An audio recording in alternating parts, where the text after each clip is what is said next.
Hello, I'm Maya Marisa Joelson. 20 years ago, I was studying for my master's at Harvard University in international economic development. I wanted to get my PhD. I would challenge the then president, Larry Summers, on economic policy, and he would tell me I was right. I was used to challenging. My father was also a big Jewish man who studied at Harvard, so I understood most people were intimidated by him, but I wasn't. But I got all A's in my classes. I have 99% on my GMATs, and I still didn't get into the economics program at Harvard. So I was upset, and the women's group said, if you do anything dealing with women, we'll give you $3,000. So I thought about what was the biggest economic forum in the world, was the World Economic Forum at Davos. So we reached out to them and said, what are you doing about women? And they said, nothing. They're committed to improving the state of the world, yet there was no money or resources given to improving the state of women around the world.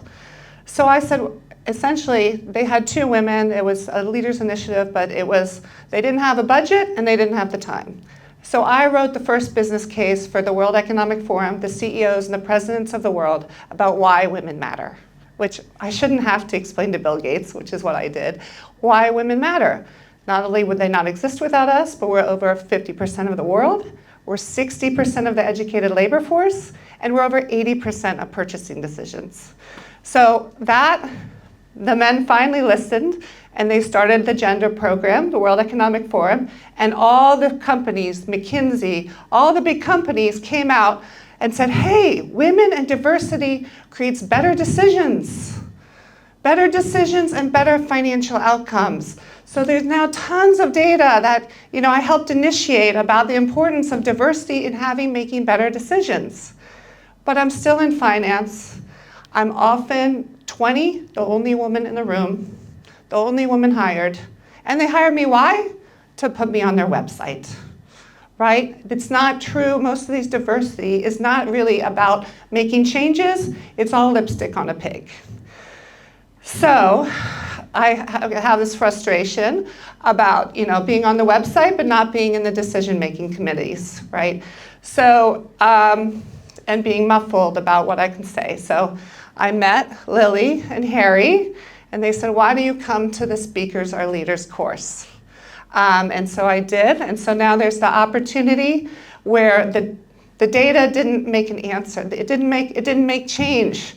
I'm still the only woman in finance in the room, and when I speak, so for instance, I spent years in Russia. I knew Putin was going to invade the Ukraine after the Olympics. I get on a call with male traders and I say, look, I'm not happy about this, but Putin is going to invade after the Olympics, and it's our job to make money. I'm going to buy fertilizer because we're going to put sanctions on that natural gas. And I said, what else should we do? And you know what the men said to me? Maya, there is no serious investor that thinks that Putin's going to invade the Ukraine. So even I'm there providing the right decisions, and I'm getting ignored, and that's a lot of money that could have been made. And plus, the one thing that happened, I got my Russian relative, who's Jewish also. My grandfather escaped the communists in 1917, and Jewish escaped the Nazis. And I called my relative in Russia, and I said, this is your time to leave, and I got her out. So anyway, there's a lot of things that we have to listen to women, and now there's an opportunity with this class to get more voices of women out there in the world making better decisions for the world.